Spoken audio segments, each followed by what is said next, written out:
The amazing drama you're about to see is a matter of human record.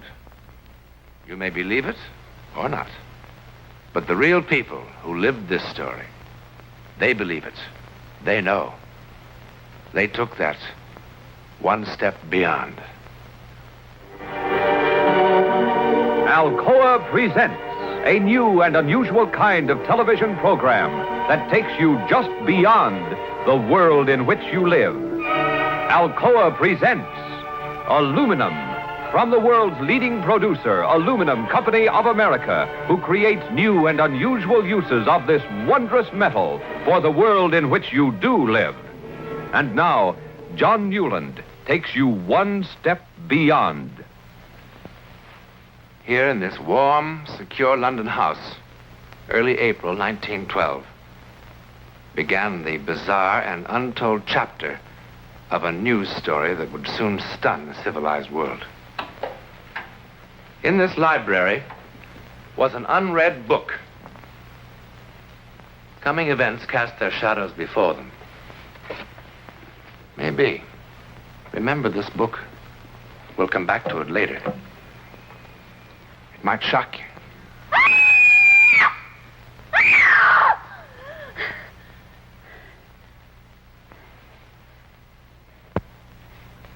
Mother.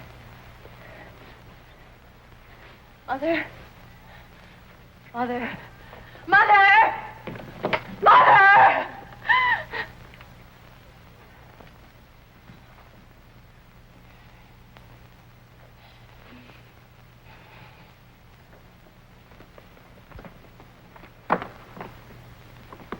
What is it? What's wrong, dear? It was water. Dark water. I was drowning. I couldn't swim anymore. I was drowning. Oh, you've just had one of those old-fashioned nightmares. Oh, no. I don't blame you. All this excitement about the wedding. No wonder. Eric was there. And I couldn't find him in the dark. And the water closed in over me. What does it mean? Nothing. Absolutely nothing. And in 4 days you'll be married and in Switzerland on your honeymoon. The happiest bride that ever was. And you can't drown in Switzerland. Nobody ever does. All they do is bang into trees on those foolish skis. But drowning? No. It was all so clear to me.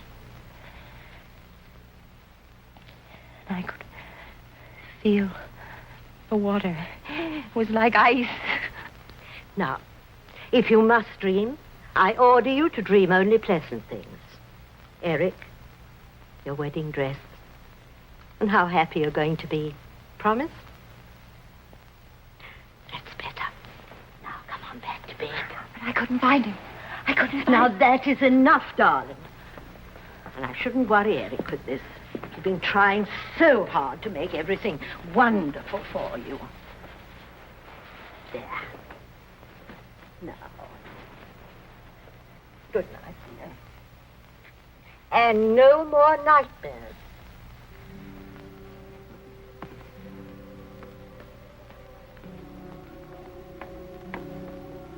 Good night.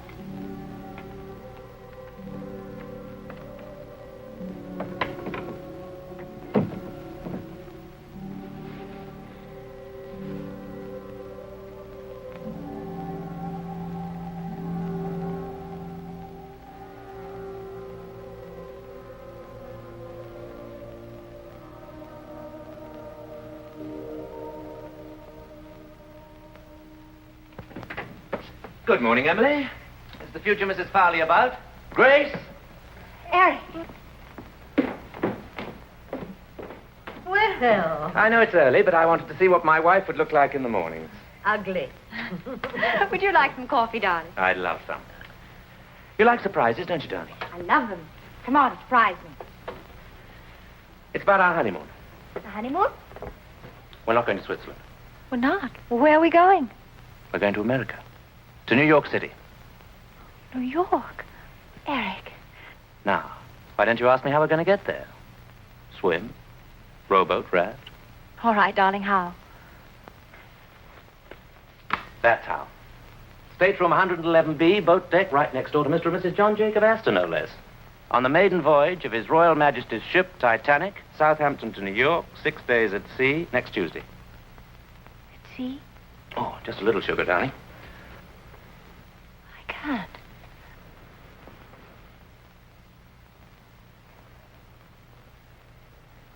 I can't believe it. I can hardly believe it myself, but the office has connections. Oh, you lucky children. You sure you won't miss Switzerland? Switzerland will keep. But the Titanic, our honeymoon, that's once in a lifetime. The paper's full of nothing but the Titanic. Listen to this, Grace. RMS Titanic, the world's largest and most luxurious liner, is writing a new and glamorous chapter in man's conquest of the sea. By virtue of her 5 watertight compartments, she's being hailed in marine engineering circles as the unthinkable ship. Her first passenger list makes her a floating home for royalty, statesmen, international society, and stars of the theater and the arts. And Mr. and Mrs. Eric Farley, who are absolutely unknown. And absolutely in love.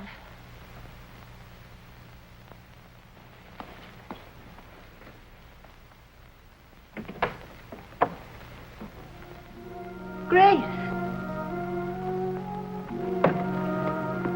Grace!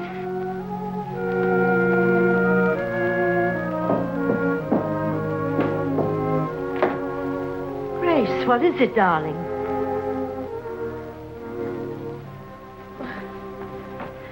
What is it?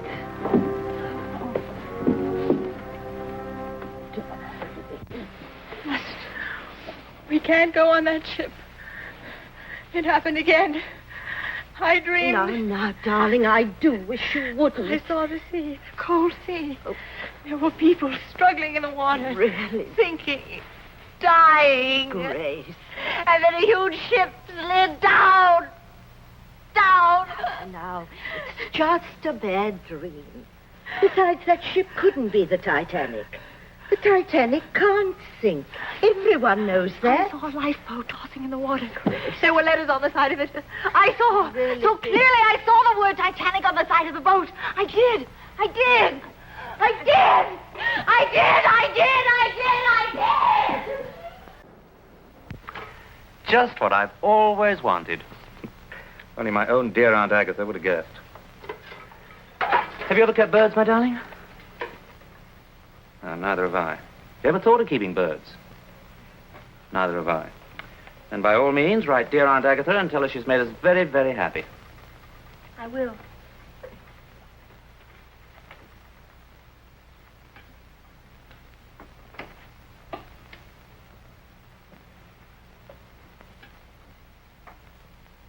I know all about last night. And the night before that. Mother told you. I suppose you think I've gone off my head, one of the silly, hysterical women. I think you're a lot overtired and a little over-imaginative. But this isn't my imagination. Believe me, I saw it. I saw it. Now, that is silly. You don't believe what you see in your sleep? I mean, unless you're a gypsy. Grace, do you trust me? You know I do. Then don't spoil the happiest time of our whole lives just because of a bad dream.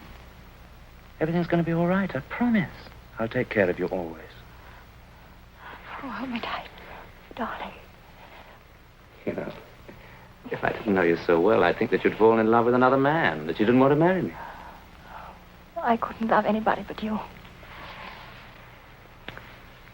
Very well, I believe you.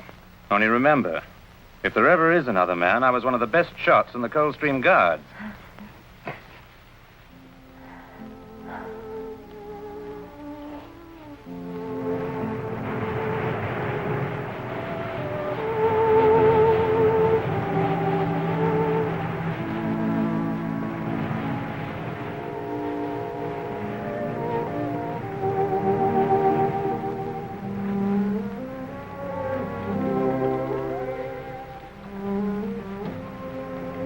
Are you asleep? I think I will keep a bird after all. I beg your pardon. That would please your Aunt Agatha, wouldn't it? terribly.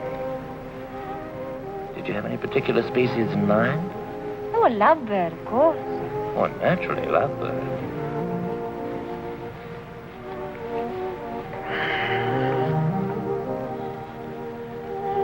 Thank you, darling. What for? The 6 most perfect days of my life.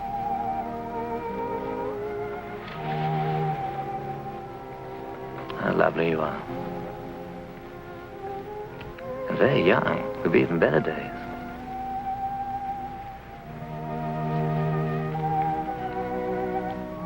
You've forgiven me, haven't you, for those silly scenes I made?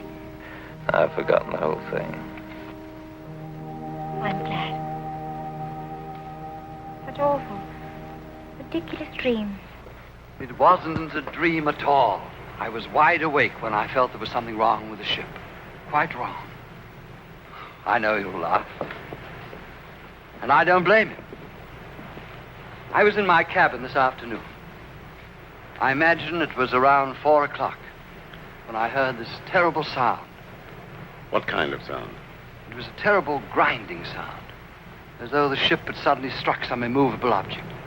The whole boat seemed to tremble with the impact. Tell me, by any chance, did you hear anything or feel anything? No, I heard nothing like that, I'm happy to say. You know, it's probably your imagination, or more likely, indigestion. Now, why don't you see the ship's doctor? He's a good man, I'm told. I'm all right physically. It's just that for the first time in my life, I'm afraid. I'm afraid even for the next few hours. I don't know what I'm afraid of. It's as though something in my soul. You know, if I weren't such a hard-headed realist and I were at home, I think I'd call on my minister. As the mighty ship raced through the Atlantic night, there were others far away who felt dark premonitions of disaster. For one, a Methodist minister in Winnipeg, Canada. 6.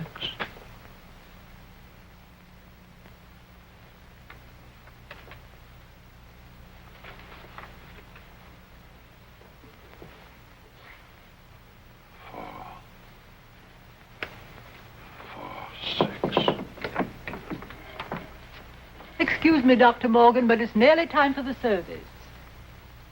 Miss Parsons, I'd like the congregation to sing hymn number 446 tonight. But, Dr. Morgan, the hymns for tonight are already posted in the church, and the organist... Please, 446. I didn't know that was one of your favorite hymns. It isn't. I don't even know the words. I simply know that we must sing it tonight.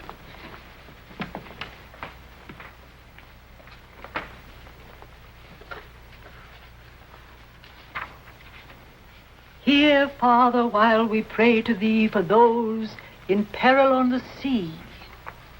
Better we should be praying for our farmers after a winter like this.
What is it, darling? Nothing. You're cold. Come to bed. At precisely the same time in New York City, still 1,000 miles away, a magazine illustrator named Harry Teller felt a weird compulsion. I don't know what's wrong with me. Harry, what's this? I thought you were supposed to be drawing pretty girls in the new spring styles. You'll never make the deadline now. I don't know how it happened. I was, I don't know, helpless. Something seemed to be guiding my hand. I can't explain it. You're tired. You've been working too hard. Now, come on. No.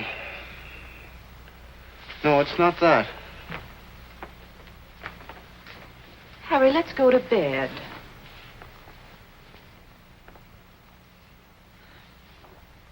Now, this drawing, it's awful. I don't know who would want it. But you know something? This is the best work you've ever done. I've never seen you do anything like this before.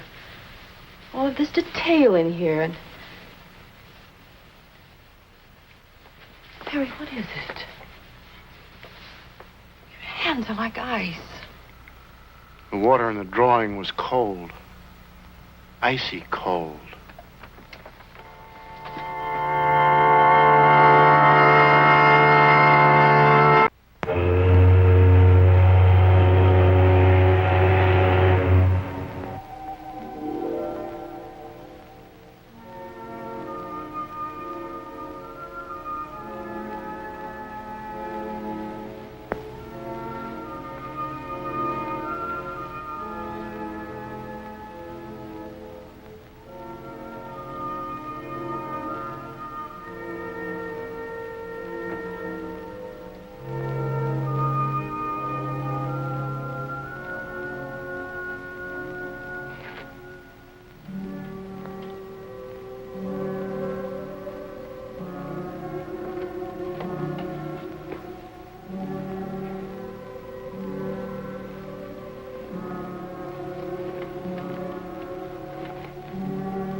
What are you doing?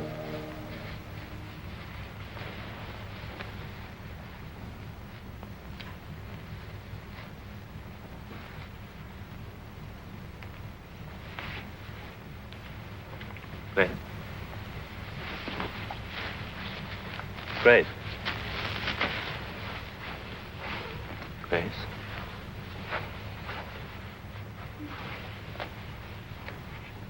Grace. What happened? What's the matter? Everything's all right now. You come back to bed. I don't understand. I was sleeping and someone was screaming, hurry, that we need warm clothes. And I must... What's wrong with me? I must be losing my mind. Oh, I'm losing my mind. Darling, you're driving me out of mind, you know. Look, I'm not John Jacob Astor or a member of the nobility. I've saved for 2 years for this trip, wanting it to be a perfect honeymoon, and to have it spoilt by such childish nonsense. Oh, I'm sorry, Eric. I'm sorry. All right, darling, you're forgiven. I just don't make a habit of pitching my best clothes on the floor.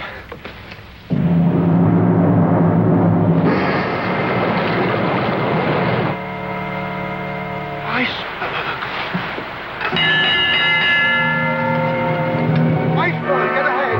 Iceberg, get ahead! Iceberg, get ahead!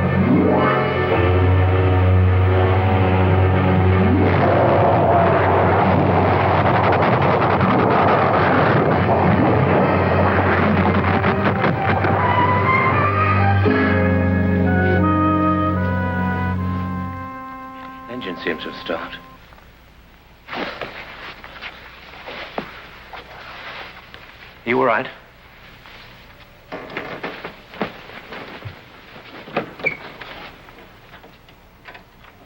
Oh, Stuart. Sir? The engine seemed to have stopped. What was it? There was some report of an iceberg, sir. The captain stopped the vessel, sir, just to be on the safe side, you know. What an incredible ship. What service. They run out of ice at the bar, so what happens? We hit an iceberg. Good fresh ice. That's what I like. It's all over the deck. Have a drink, chum. No, thank you. Never seen an iceberg, darling. Shall we go and have a look? That's a good idea. We'll wrap up good and warm. Captain's orders, go to your lifeboat station. Please dress warmly. Now, there's no need to panic. Just take it nice and easy. It's just a precaution, darling. Remember what the captain said tonight? The ship that nothing in the world could sink?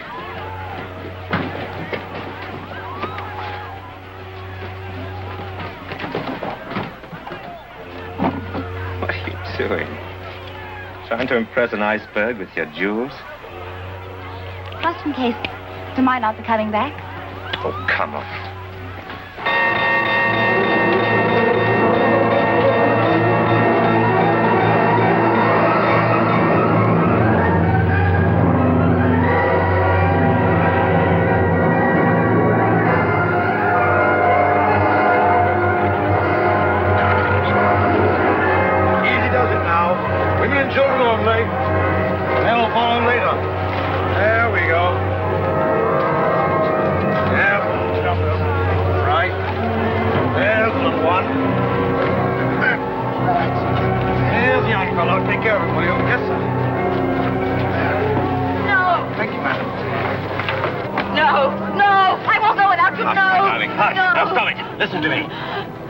Your wedding vows so soon.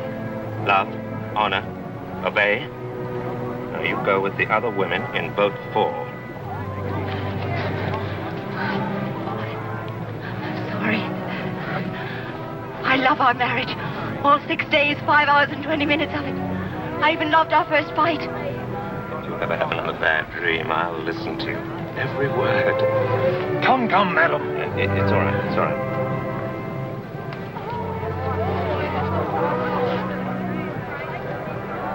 Good night, my love.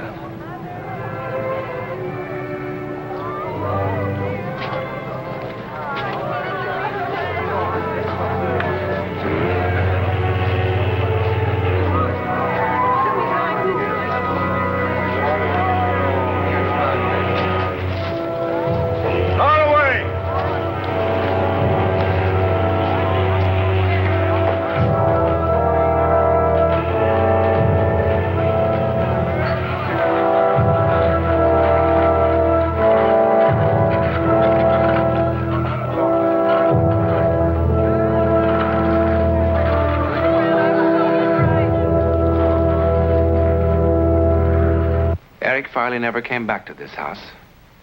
Over 1,500 people perished that dreadful night aboard the Titanic. Eric Farley was among them. You've seen some of the unexplained supernatural events surrounding the life and death of a great ship. Now, do you remember this book? It's a novel published in 1898, 14 years before the ill-fated vessel was even dreamed of. The title, Futility. Its author, Morgan Robertson. It's a story about the largest liner ever built, carrying on its maiden voyage the rich and great of the world. Then, on an April night, it struck an iceberg. The vessel in this book was 70,000 tons. The Titanic, 66,000 tons. The length of the ship in these pages, 800 feet.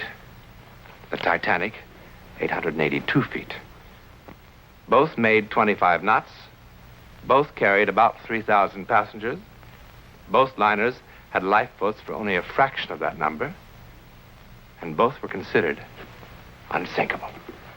Oh, one more thing. The author called his ship the Titan.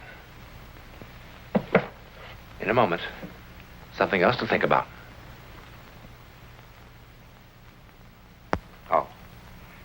About next week.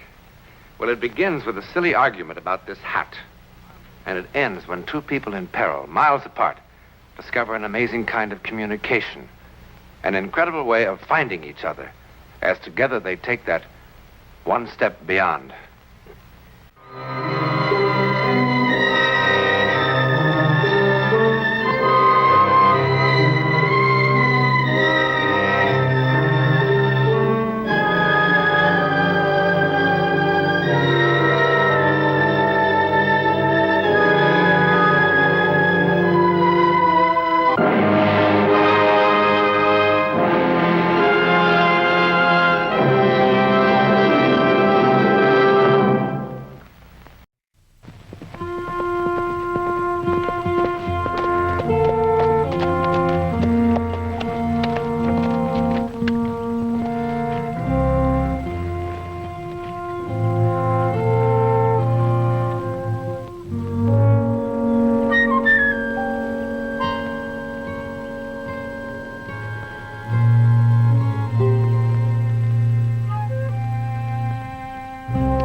Anybody home?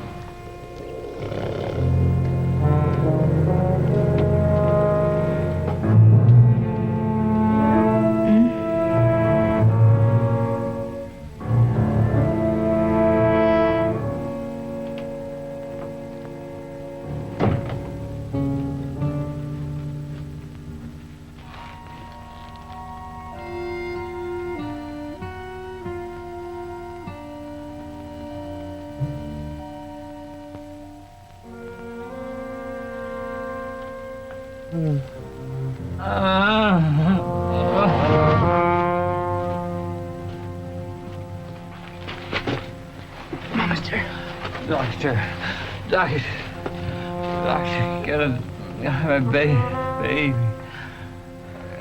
Get a doctor. I'll do my best, mister. I'll get you a doctor.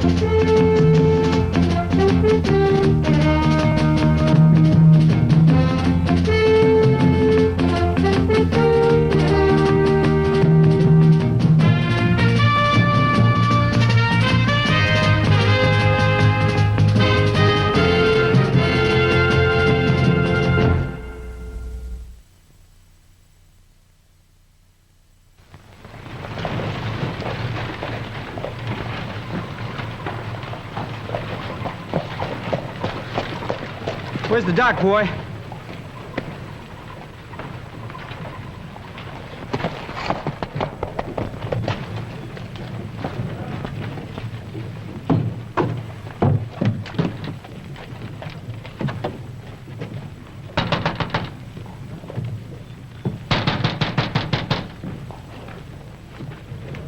Doc ain't in, son. You know where he is? Yeah? Well, where is he? What's trouble? Some people in a shack about a mile that way. I think they're dying. Oh, yeah. They come out about 3 weeks ago. They're down the holler? Yeah, but where's the doc? He better come quick. What'd they look like? Symptoms? I don't know, but they're bed off. I could see that. Well, now, try and think. Just what did they look like? Was they sweating? Yeah, sweating, pale, moaning. Where's the doc? Just a minute, son. Was their faces all kind of squidged up? I don't know. I reckon so. But we're wasting an awful lot of time. Was you in that cabin? That's right. How long? A couple, 3 minutes.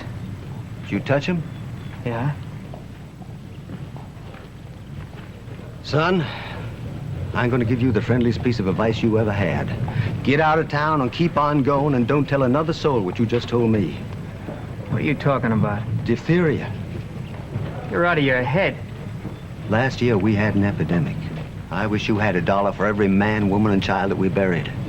Well, there's one thing we know about in this town. It's diphtheria. Now get on your horse, boy, and ride. I want the doc. Son! Folks of this town go out of their minds, you say diphtheria. There's no telling what they do. Get on your horse. Mount up and ride. What's the matter, Mr. Bussy? Where's the doc? Well, don't talk to him, Sam. Back up now. Don't go near him. Mr. Bussy, if the boy's sick... Diphtheria. Will you please tell me where the doctor is? There's a family out there in the holler. A little girl's dying. What's the trouble here, Mr. Bussy? Diphtheria. I'm trying to get him out of here. You just can't turn me away. Heard what he said. Get!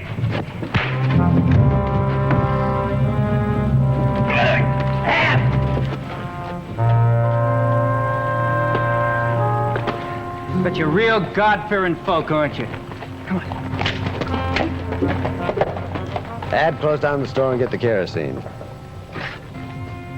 Sam, you better get the sheriff. Here.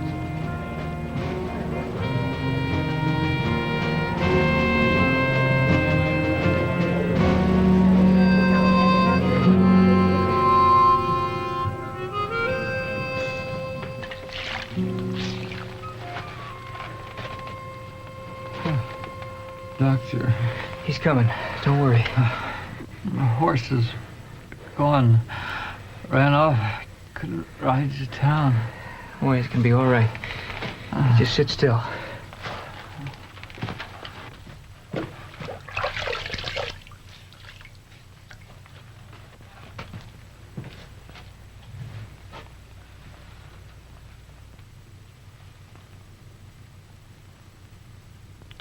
Everything's gonna be all right, honey.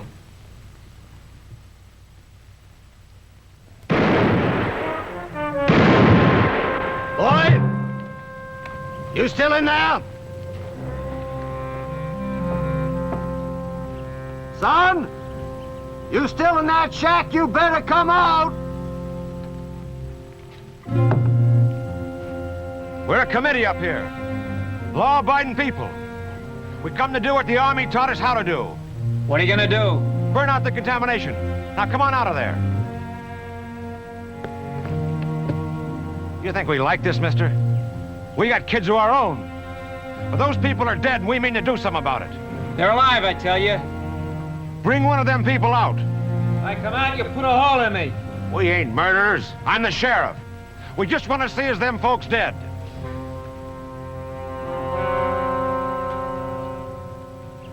Poor kid. He's fevered with a sickness. Look at them buzzards.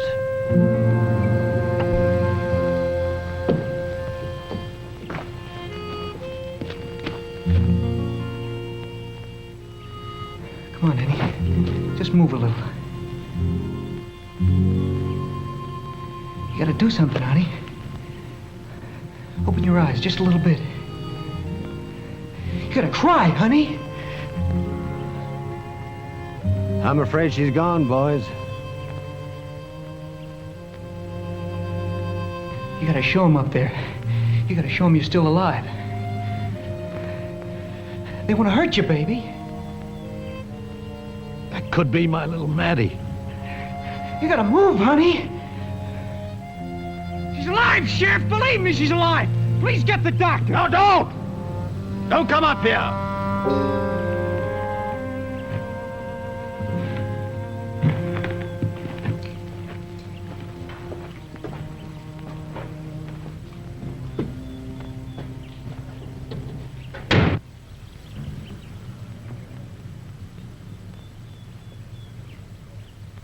Come on out, young fella. Those people are dead. We know diphtheria, boy. There ain't nothing the doc can do. They're dead.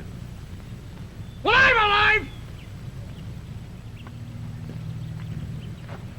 I tell you what, son. You clear out of there, and one of us will go get the Doc. I'm just staying right here till he comes. That's an awful thing to see. Them buzzards would be down that cabin right now, but for him being in there.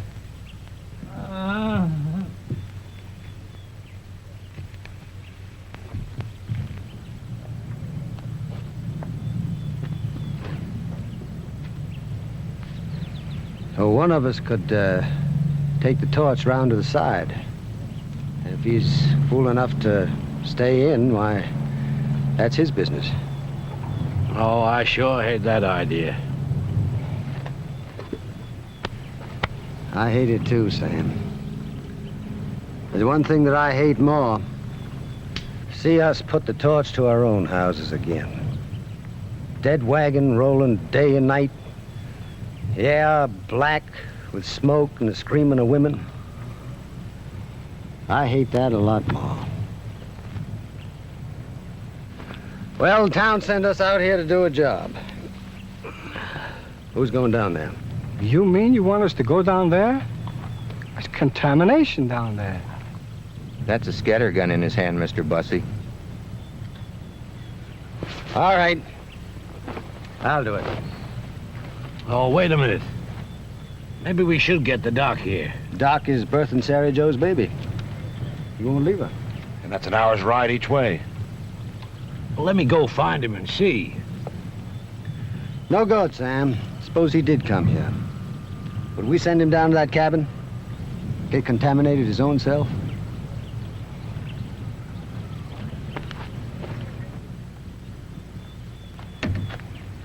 Ab, you coming?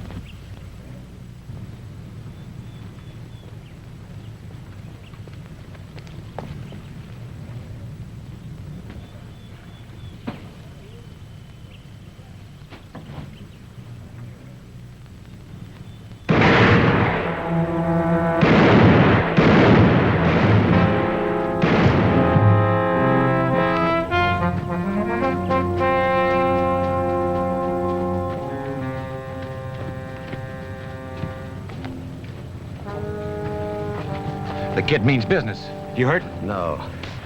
Looks like a standoff. Boys, get that wagon and fill it with hay. Hold it.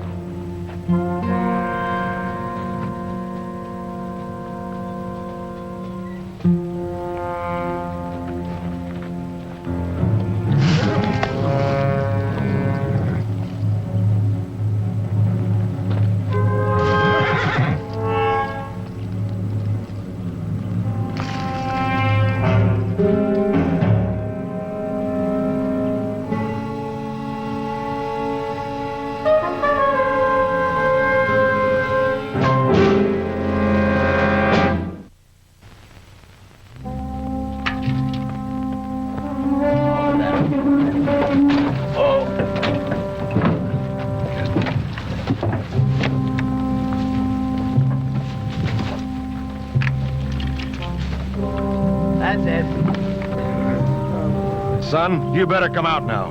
Don't be foolish. You're just being foolish. Doc's coming. You'll be here directly. Fine. I'll just wait for him. Hey, son. What's your name? Yuma. Johnny Yuma. Listen, Johnny. It ain't no use to lie to you. We only got one Doc here, and he's off to a birthing. We can't pull him off of that. You wouldn't want us to do that, would you? Johnny, we gotta do this. You best get out now, 'cause Doc ain't coming. Oh, yes, he is. Now get that kid out of here.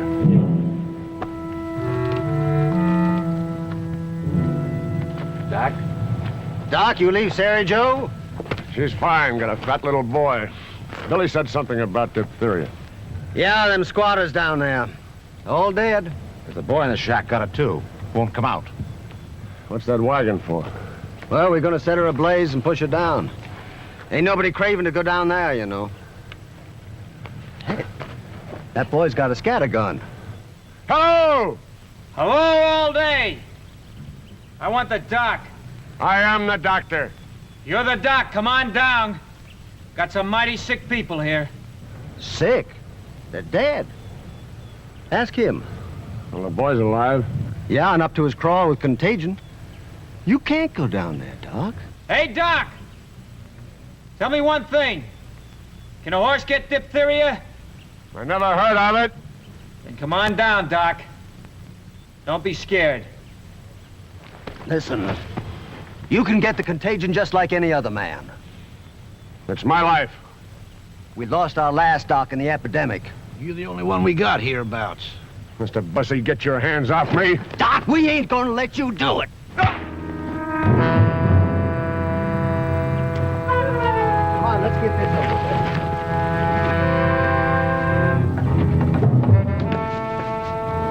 Come on! Stop him! Do it! Do it!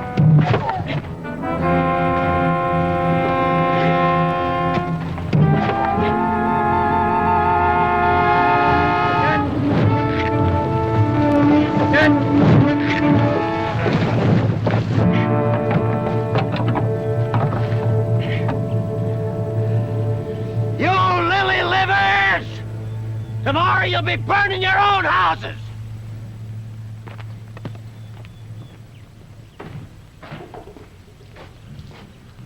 Hey! The doc! Doc! Come back! Howdy.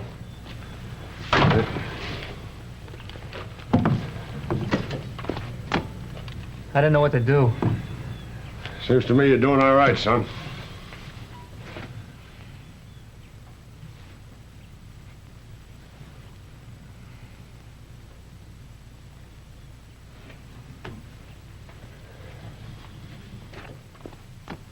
This isn't diphtheria. Didn't think so, Doc. Who said it was? Man up there. Heard him called Bussy. You ought to be strung up. I think these people were poisoned. You a doctor? No? Well, you're right.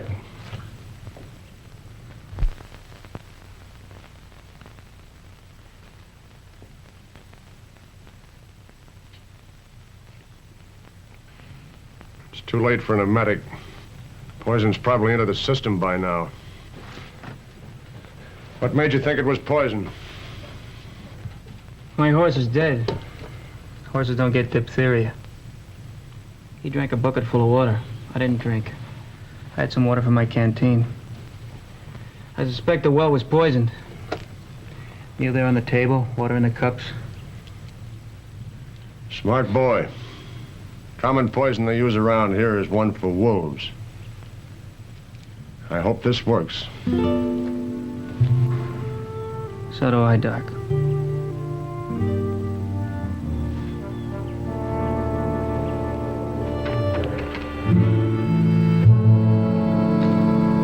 You bunch of scared fools, these people are sick. And you denying them the care you'd want for yourselves. We seen diphtheria.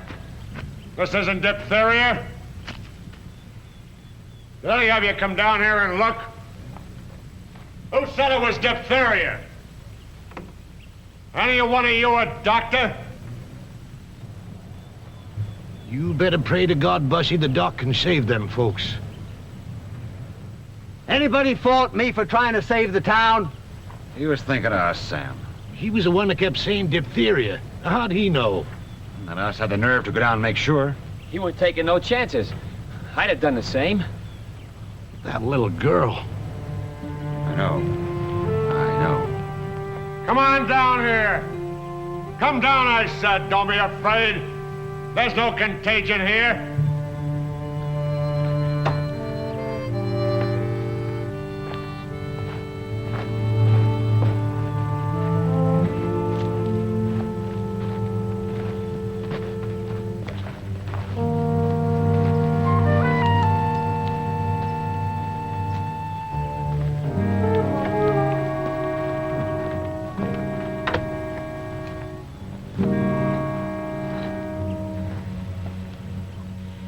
little girl's dead.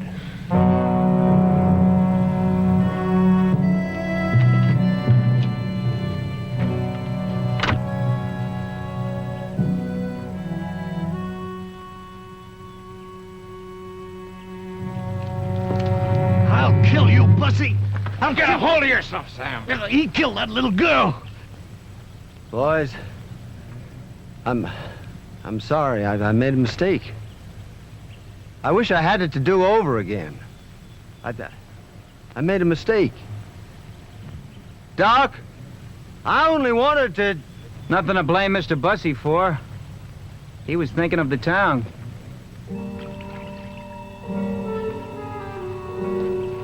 Didn't want me to say a word to nobody. No doubt scared everybody it'd be a diphtheria. Just wanted me to ride out and spread the diphtheria someplace else. Well, that is so good and so Christian that I want to offer Mr. Bussy a drink. No,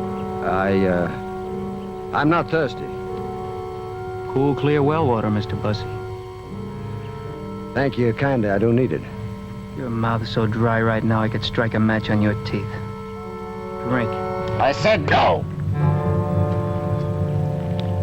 Be afraid of the water, Mr. Bussy. These people drank it. My horse had a bucket full. You poisoned that well. Cut your heart. Stand quiet, Bussy. I want to hear what this boy's saying. If I hadn't come along, these folks would have been found dead. Maybe in a week. It would have been a mystery. But I did come along. And you tried to panic me out of town. You raised up a holler. Diphtheria. So that nobody would come down here to see for themselves. And you wanted to burn them up so that nobody would ever come down here and find out the truth. Poison. Them serious charges you're making. These folks are just squatters. I can't see why anybody want to kill a whole family. What for? Bussy! Bussy, you should have believed me. I said I wouldn't say anything. I said I'd come out here and get a clean start. Dig a hole and bury the past and spit on it. I told you that, but I'd seen you in town. You should have believed me. You killed my little girl. No! No, he's out of his head. He's sick. I never saw the man before. He's out of his mind. You can see that. Rip his shirt off. See what the people in Silverknife done to him. Go on. He sold guns to the Apaches and they come and massacred half the town. Rip his shirt off.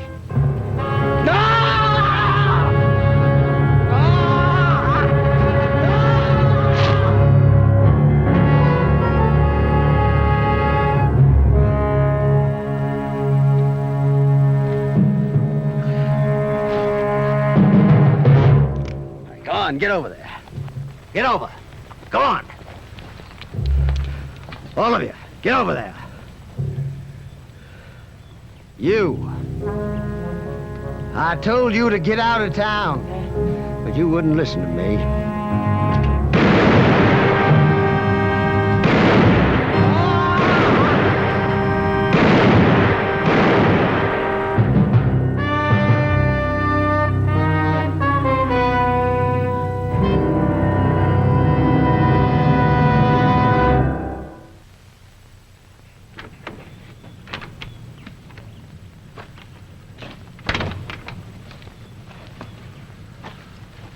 Will the others live, Doc? Hope someday they'll understand.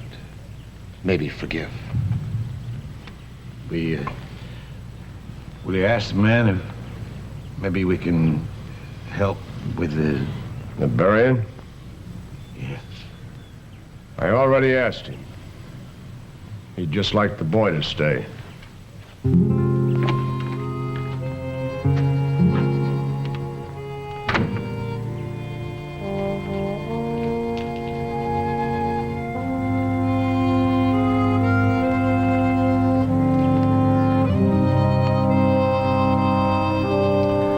Little girl, haunt me as long as I live.